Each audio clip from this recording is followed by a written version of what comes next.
So welcome to this week's episode of Leaders on a Mission, where I'm joined by inspiring leaders driven by the impact of creating a healthy and sustainable world. And in today's episode, I'm joined by Andre Menezes, co-founder and CEO of NextGen Foods. Now, NextGen Foods, they're on a mission to deliver exceptionally tasty plant-based foods, making it easy for consumers to do good for the planet. And Andre, thanks so much for giving up your time and coming on the show today. It is my pleasure to be here with you, Simon. Now, tell me, Andre, where did it all? Tell me a little bit around. I'm thinking about your early upbringing, but I'm thinking specifically around some of the key forces that really help shape you and shape your main influences.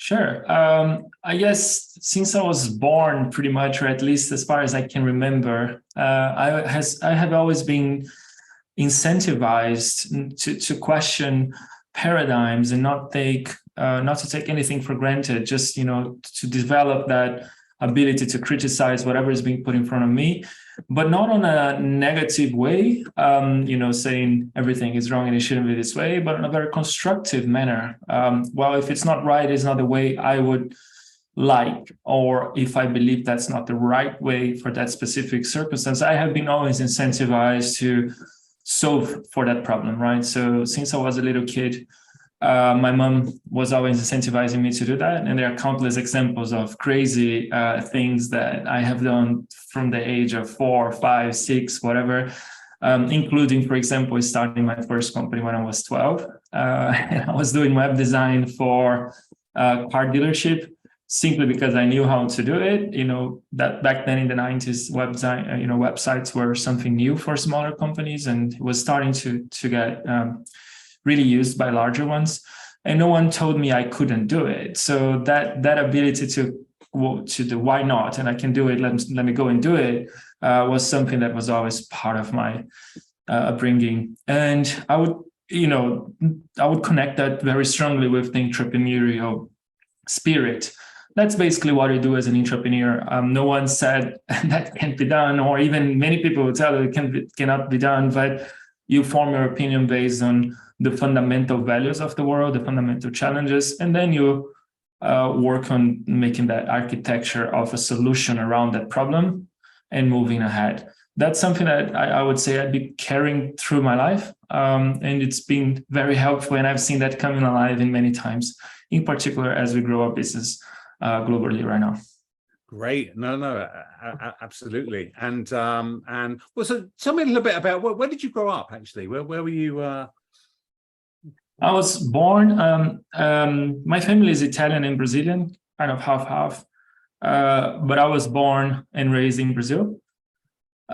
Spent 27 years of my life, if I'm not mistaken, there, with a few years in the middle of that in Germany, about not a few years, about a year in total in Germany, slightly less, in 2 occasions, one for work, one for studying. And after that, I spent time in Singapore from January 2016 until earlier this year in 2022. And then now I'm here in the US, in Chicago. So yeah, South America, North America, Europe, and Asia so far. Very international. And so tell me, like, when you finish your degree, right? You got a bachelor in mechanical engineering. Well, at that point, what did you foresee for your future, your career at that point?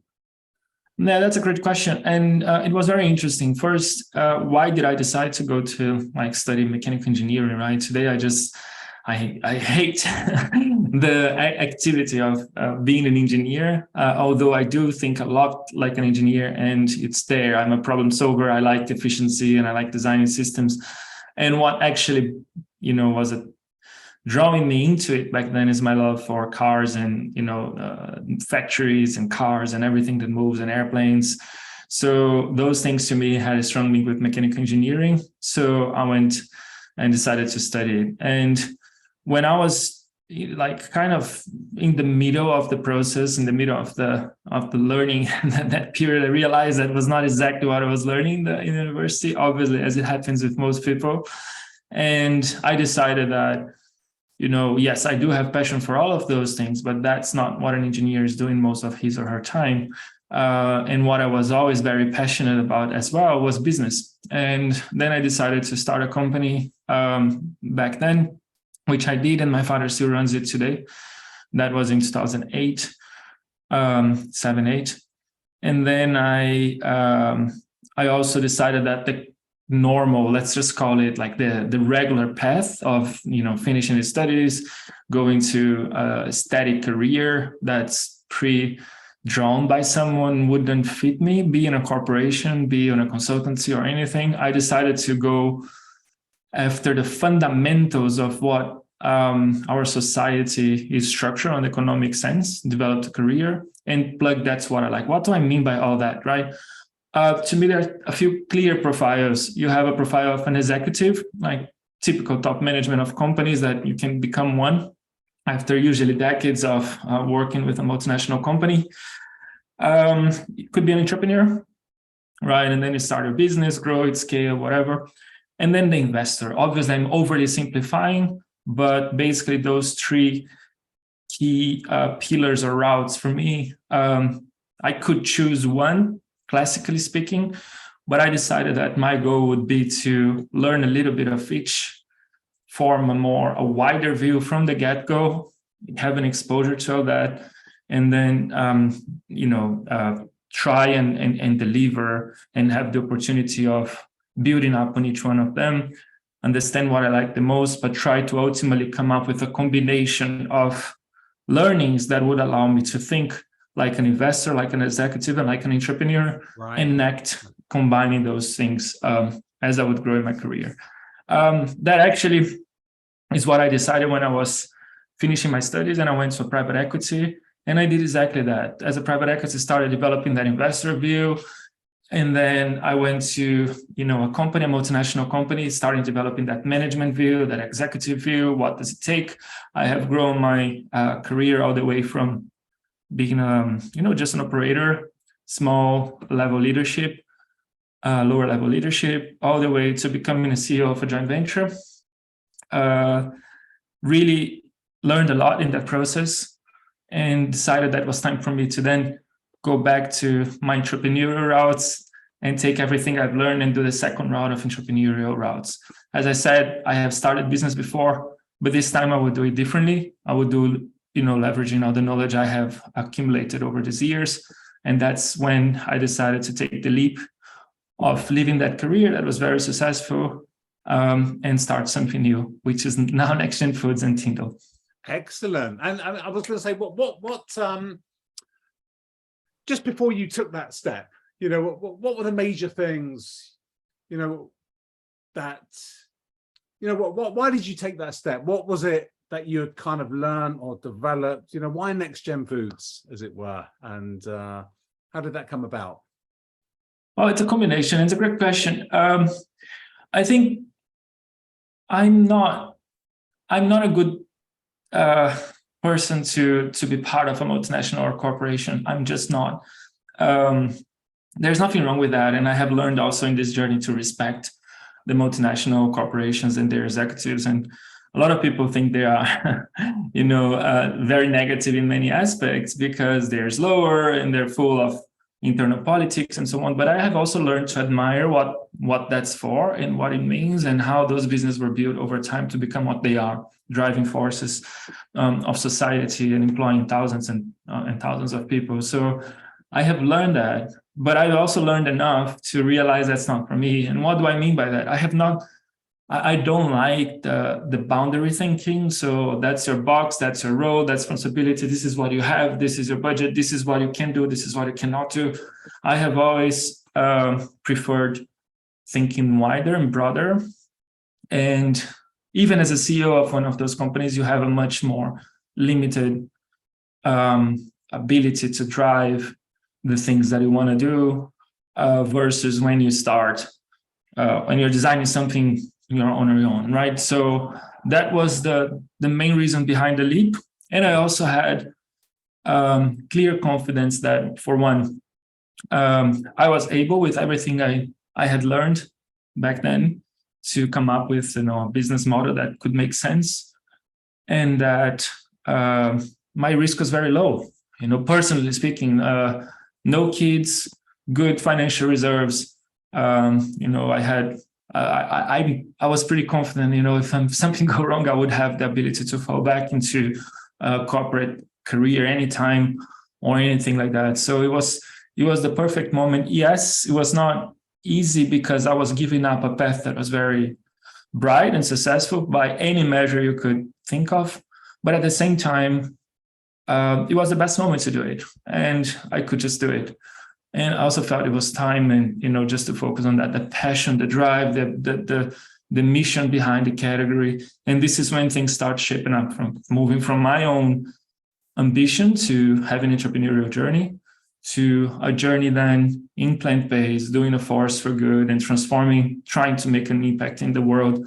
That's when the whole thing started to shape up. And that's how NextGen Foods was born, with both myself and Timo as co-founders of the business, with a very similar shared vision around it. Where did you meet Timo then? In my previous journey, when I was running that distribution company, I started bringing plant-based products from the world to Singapore. And one of the products I decided to bring was Timo's previous company's product. It was called Like Meat, and that's how we got to know each other. We were introduced back then by Rohit, who was with Temasek back then, and then decided to join as a CFO later. We were introduced by Rohit. I brought his products in. I really liked. We got along very well with each other, and we were both. I was living in Singapore, decided to leave my career to start something new, and he was selling his business. So and he was moving to Singapore. So it was serendipity, really. Both of us in Singapore in March, trying to start something new in plant-based with complementary backgrounds. It was really perfect. And that's how it all kicked off. Oh, that's great. That's great. So tell us a little bit about, NextGen and, what you guys do and what the focus of the business is.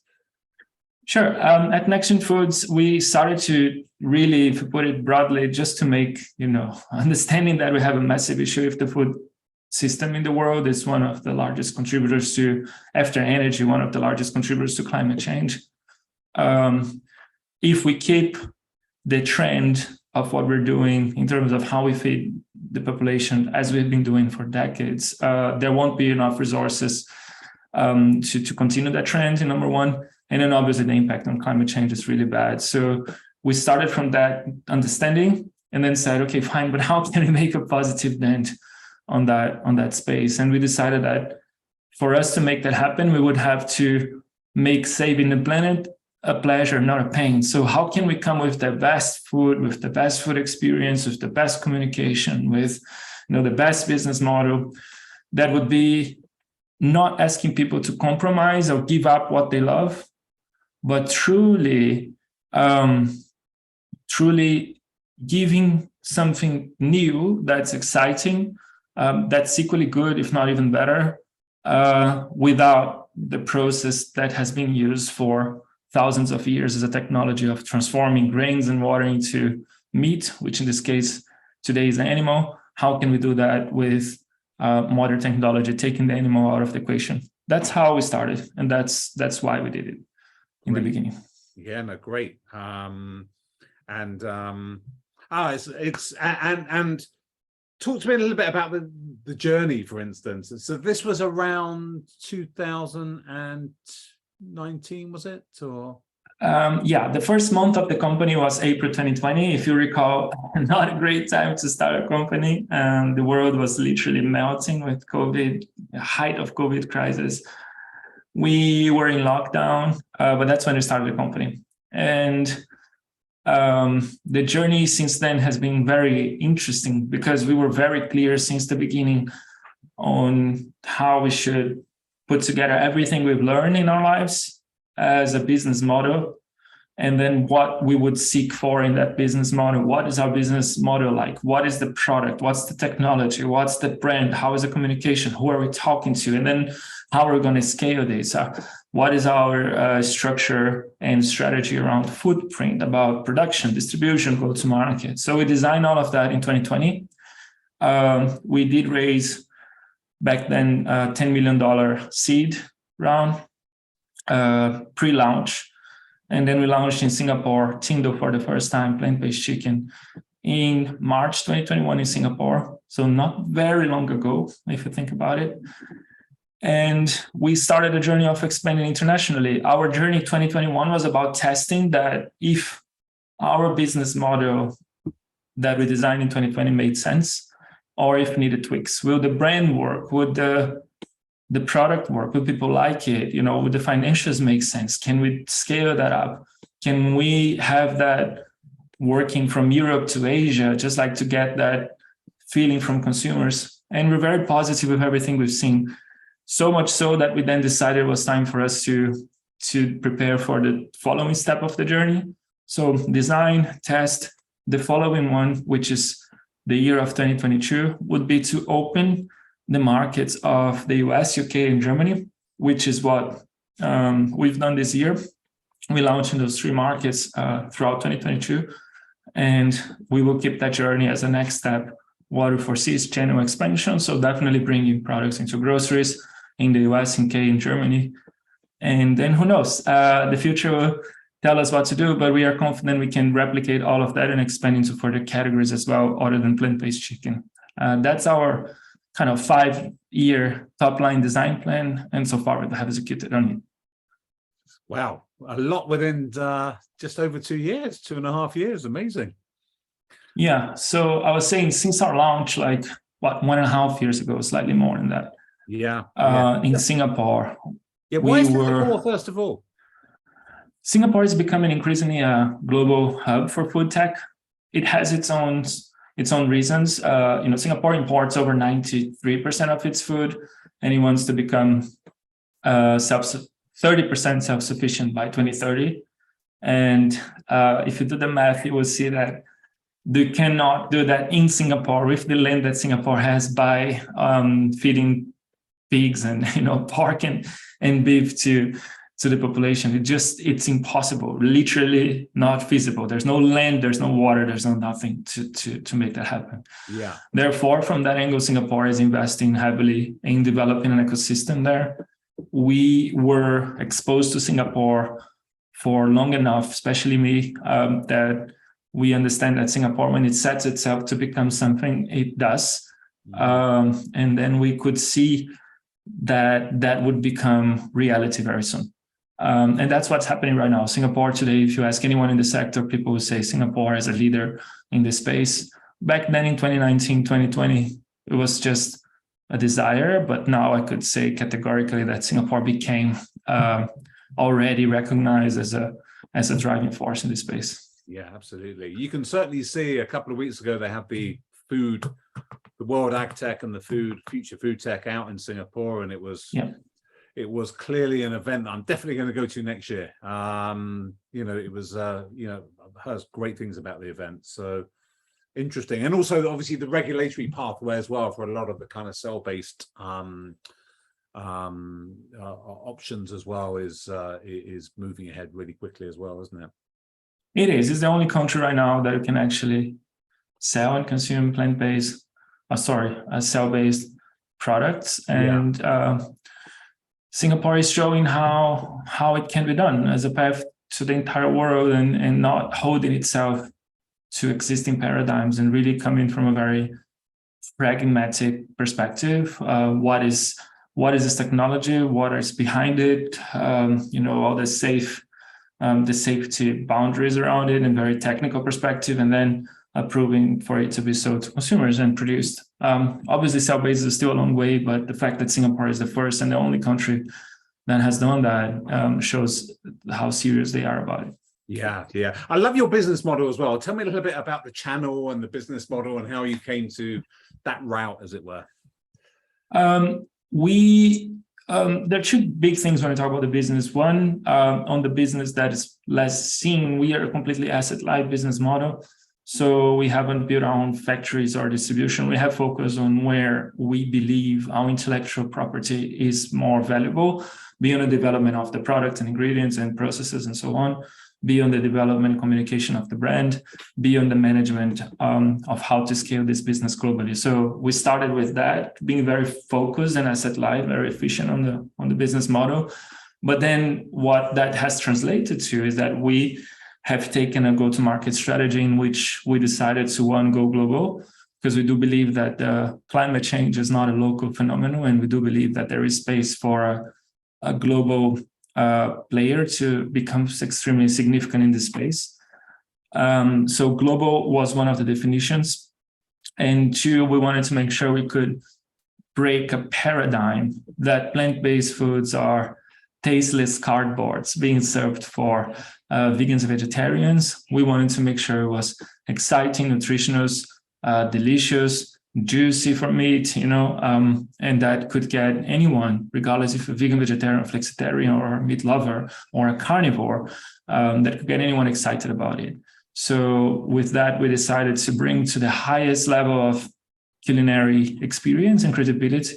That means starting with only restaurants and some of the Michelin stars and highly trendy restaurants around the globe, moving obviously to then chains and making it more accessible and available gradually. First with on-premise, meaning restaurants, and then in the future we'll bring it to shelves and retail shelves as well, supermarkets. Great. Yeah, absolutely. And so tell me about, the challenge of getting it tasting really good. I know you've got some proprietary kind of technology as it relates to aroma or as it relates to taste. So tell me a little bit about that kind of journey about getting a really fantastic product. Yeah, very good point. It all starts by, frankly, understanding why do we love chicken? Why is chicken so good? And we don't really love chicken because it's a bird. We don't love chicken because it has feathers and beaks and it's, roaming around freely. We love chicken because the meat is fibrous. The taste is that chickeny taste when you cook, which comes from chicken fat. And because, frankly, it's extremely exciting. You can make anything in any cuisine using chicken that would be extremely different, versatile, and delicious. So it's the only land animal meat that you can actually find in any culture, in any gastronomy. It doesn't matter if you're in Japan, China, Middle East, Brazil, US, Europe, anywhere in Europe, chicken is always there, right? So, and it's the only one. Many places in the world, be by preference, be by restriction, won't eat pork or beef, but that's not the case for chicken, unless you're vegetarian, obviously, but chicken is always around.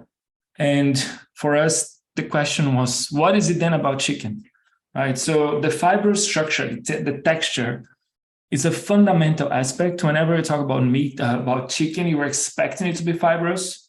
So we looked at the existing technologies and we see what do we know how to do, what do we dominate, and what needs to be improved so we can deliver much better than anyone has done with a technology that's not lab scale, only a technology that's scalable, that can develop and deliver that fiber structure. So we looked at extrusion in details and we figured out how to do that, number one. Number two, we looked at the taste. So where is this taste coming from? Where is this chickeny note, smell, the brownie when you cook? All of it is related to chicken fat. And that explains why chicken legs and wings are juicier and better tasting by most standards than chicken breast.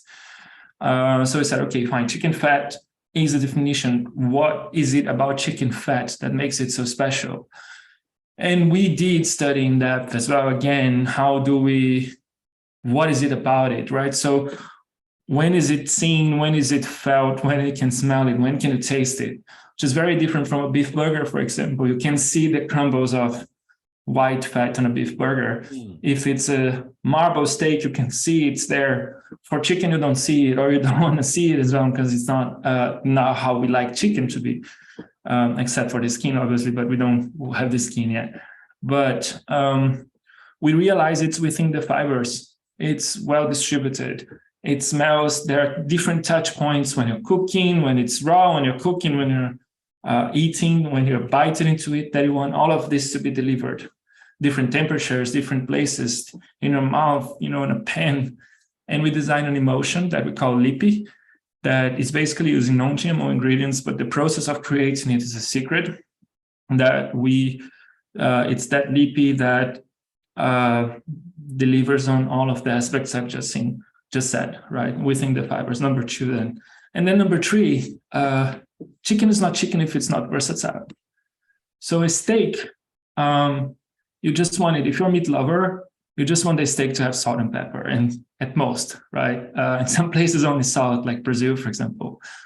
But that's not the case for chicken. Chicken, you want it to have either spicy, sauce, fried, coated, different sorts of coating on a sandwich. And we realized we couldn't just come with a product that was simply a chicken nuggets. It had to have that full versatility of chicken. That's what we've done. That's how we started TINDLE. That's what got everyone so excited about it from the beginning. And then from there was basically looking and learning and developing on it. Great. No, thank you. It sounds wonderful. I'd love to taste it. In fact, I saw, having a little look through, because you've launched in the UK now, and it seems that you've got some really good coverage in the UK, having a look through. Absolutely. We're still only in restaurants, but in the UK, I think we're north of 250 places serving, if I'm not mistaken, and very cool, iconic ones like the Pastor Norster Chop House, which is the place you wouldn't expect to find plant-based, and it's delicious. And then also obviously Brewdog and many others. Like we have in our website, tindle.com/find. You can find it near you. But it's incredible. It's delicious, and UK, it's very well covered. No, great. Wonderful. So tell me just a couple of things. At what point do you decide to take it from the the restaurants, select restaurants, into the grocery channel? At what point do you make the inflection? Yeah, for us, since the beginning, the reason why we started with restaurant is not because it's easier, because it's not. It's not faster, it's not easier. Chefs are notoriously hard to excite. And we knew that we needed as well consumers to see and try in a setup at the highest level of culinary experience to understand that this is not a cardboard, this product is delicious, right? And just like the chicken we all love, it's extremely versatile, it's delicious, and something that anyone can enjoy. So we started with that, and we've been communicating very actively with all the partners we have and having people to try, incentivizing trial basically with the partners, the restaurants. Obviously, they're our clients, so it's a commercially validated model. People are actually buying, and that shows demand, and that shows the growth, and there's excitement around. But every time they're eating, they're also getting familiar with the product, with the brand, and they realize it's great. And to your question, when is the inflection point? It's by the moment we have seen that enough people have tasted and tried, and they've spoken about it, they have created that first credibility of the brand, then we're going to migrate it to the groceries.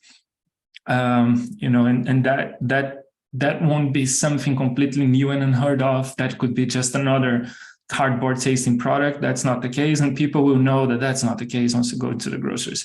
That's the strategy. It's not easy. It takes a bit of time, but for us, it's also very powerful, and we're getting ready to reach that stage right now.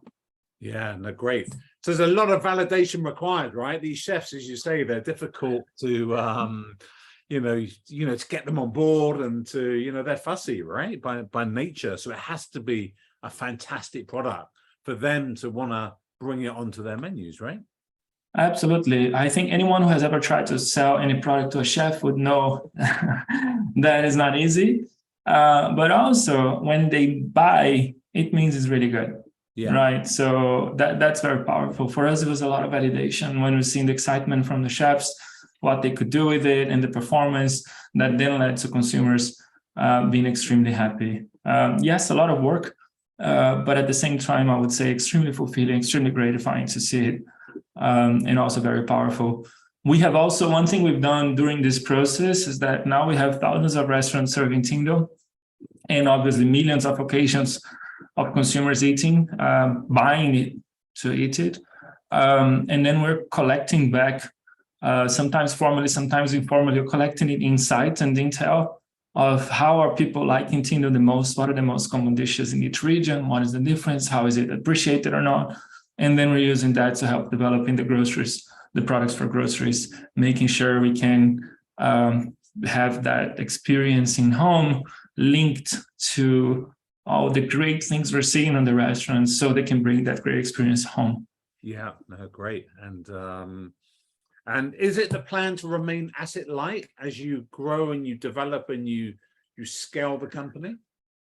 For now, yes. While we're in the phase of very accelerated growth, we believe it's a better strategy that allows us as management to be more focused on the challenge of growing the business. But in the future, if one day we decide that that's an interesting move to be considered, we can always consider. I think as part of that entrepreneurial journey, and the reason why we do it is because we have the ability, together with our board and our shareholders, to evaluate any scenario. And if one day it makes sense, we can always review. But right now, given the fast pace of growth we're having and the effort it takes to build, globally a company from zero so quickly, we prefer to keep it asset light, to have management focused, extremely laser focused on our development of the channels and the growth with consumers around the world. Yeah, it makes perfect sense. So how many people work for you? Like, what headcount do you have? About 70. 70. And you closed the Series A, right? Am I right in thinking? Or... Yeah, we closed 130 million to date in total, being 10 on the seed. Then we extended with another 20 on that seed. Then we did another 100 million on Series A, which was announced earlier this year in February. Got it. So is that one of the largest Series A in the space? I can't recollect the largest. anything largest seed and largest A in the world for this space. Right. Okay. No, great stuff. And just tell me, I mean, yeah, what are the long-term dreams and vision when you think about the company? For us, it's all about causing the most significant impact by transforming the food system, and doing that without telling people to give up what they love, but at the same time going deeply, understanding what they really love. And as I said, what they really love from a chicken in that example is not the bird. They love the taste, texture, and everything can be cooked with chicken. So that's how we think. And our goal would be ultimately to accelerate the transition to a more sustainable food system by scaling, by giving this new chicken a name, TINDLE, that people recognize globally as being the chicken that comes without a bird, and it's as good as the one that comes from a bird. Number one, and then as we build that structure, develop all the channels and have it all built, to why not venture into new categories as well eventually. So that's the goal for our company, to maximize as much as possible the impact by creating a globally leading players in chicken, and then eventually leveraging all that was built to expand into other categories. And by doing that, increasing the impact we can have in this place, in this world. Great. No, great stuff. So tell me a little bit about, I mean, the sector's been in the news recently. I mean, looking at the plant-based world and seeing the ups and downs of it. Currently, it seems and appears that we're in a bit of a downtrend at the moment. If you look at the likes of Beyond Meat share price, and it just seems that the plant-based sector's hit a bit of a road at the moment, a hump in the road. Well, yeah, what's your view on where we are on the journey at the moment? Just that, a hump in the road. I think I like to think of the fundamentals, and the long-term fundamentals of the category have not changed. If anything, they became stronger. And what do I mean by that? And they became stronger in all the terms related to, the urgency of having a less harmful food system. But at the same time, with the last 2 years we have seen how meat is becoming more expensive, how inflation hits meat so hard, and how it's a matter of time when,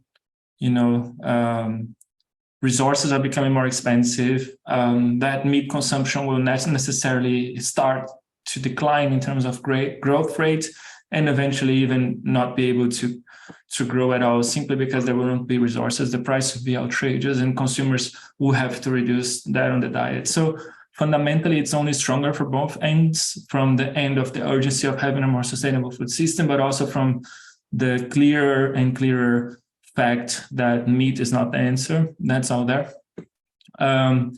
What's happening right now, from my point of view, is it's not the end of plant-based. I would say it's the end of the beginning of plant-based, when you had that extremely high elevated hype cycle. If you look at the Gartner cycle, the curve, you will see that, maybe it was overly hyped in terms of expectation, and saying like, this is going to take over 15% of the meat market in 3 years, right? That's not going to happen. That's over 200. Meat market's $1.4 trillion. Plant-based is only slightly more than 1 point something% today, and it's not going to get to 10 or 15% in 1 to 3 years. But I guess what happened is that there was an expectation that was going to be the case. And obviously that's not the case. And there is a bit of a over-depression on that not being that explosive silver bullet transformation. That's number one. Number two, many products don't really perform. And that leads to many people who are reading about it and excited about it. They went to the supermarkets, they bought the products, cooked it, have a terrible experience, and went back to meat. So, but you had a lot of trial coming from that first trial, right? And then you had the sales going up momentarily. But what's happening right now, you're exhausting that first trial rate. A lot of people already tried, or whoever had to try for the first time in this specific moment in time has already tried. And that by itself brings a reduction. But what we're seeing beyond that is that for products that are delivering, for restaurants that are doing well, especially restaurants that are fully plant-based, or restaurants that are more progressive, for example, Burger King, very innovative in Austria. They did in London for a month, and then Switzerland and Germany, with a very strong execution of plant-based options. And that's showing very, very strong growth across the world. And we see that when well executed, plant-based is there. The repetition rates are high. The number of outlets are increasing. The quality of products are increasing. So basically, to me, all that's happening right now, in short, is that end of the first hype cycle, and filtering of all the terrible stuff that's been tried for only one time. And then now it's entering the phase of really sustained growth. That's my assessment. Yeah. And that's what we work hard for every day, to make sure that this is the case as well. Yeah. Well, it comes back to your point when you spoke about the product needing to be fabulous from a taste and texture viewpoint. So it's almost like there's a no compromise. So I go in there and order the TINDLE. I'm not ordering it as a replacement. It's a preferred product, essentially, right? That's the way forward. We got to be honest with ourselves as a category and realize that today, and hopefully that's going to change in the future, but today the amount of people who are actively thinking about saving the world when they're buying food is very small. 1 to 5% maybe of the general population. Most people, when they're buying food, they're actually buying food because it's delicious, and that's it. They do not accept any compromise. And we need to be realistic and pragmatic about it, because that's what we need to deliver. We need to deliver something that doesn't compromise what they're seeking, and consumers are seeking that delicious experience. And they will be happy to buy if they know that on top of being delicious, it is also more sustainable or healthy, or there's no animal involved. But they will not compromise on taste and texture. and we need to be pragmatic about it. And that's how I see it. Yeah, absolutely. No, thank you for that. Thank you. Tell me, just to finish off with, just giving some thought, as a CEO of Next Gen Foods, co-founder and CEO, what's been, I suppose my question is, what do you think has been the biggest challenge that you've had to face with it? I guess different from my previous journey. It's not the first time I'm a CEO of a company, but different from my previous journey. My job literally changes every 3 months. At the rate that we're growing, 20 months ago, we didn't have a product out there and being sold in the market. Now we're in 9 countries in over 1,500 restaurants, and preparing for expansion into groceries. And then we had a team of 5. Now we have a team of 70 around 9 countries. So the challenge in this journey has been how to, constantly evolve as a company and the team to get everyone always rowing in the same direction, always pushing ahead across different time zones, across different market realities, and being able to come that authentic, great delivery across different markets and build up this global player that we're seeing coming alive in the US, in the UK, in Germany, Netherlands, Singapore, and many other places. So that is new for me, and I guess new for anyone. And has been obviously being challenging, but at least so far, it's proven not to be impossible, and we're getting excellent reception and development in parallel across those markets. That's definitely the number one. But I guess that's internal looking, right? Mm-hmm. But as a CEO and looking externally, I guess the number one challenge for anyone in this category is how do we collectively as a category drive the growth of the category? How do we incentivize in terms of product performance, education, policies, anything that could enable this very urgent need for us to have a more sustainable food system to accelerate faster. That's the biggest challenge for any company. And if by the moment there is that explosion, great products will do great, good products will do good, and even regular products will also do good because there is an explosion. But if that explosion doesn't happen, it just takes too long, it will be a battle. It will be an uphill battle for any company to grow, and that's something that we cannot afford as a plan, and we need to accelerate further. Yeah, and yeah, are there any quick fire ways, or what do you need to do in order to accelerate them? What are there any kind of, are you having to use new toolkits and ideas and suggestions just to accelerate that at this stage now? I guess that's the billion, if not $1 trillion question. But my take when I see that, I like to go back in history, and history usually teaches us a lot of things. And it's not the first time we're transitioning out of a system-based and well-established based on the use of animals to the use of technology on a much more efficient way. We have seen that with labor. We have seen that with energy. We have seen that with transport, right?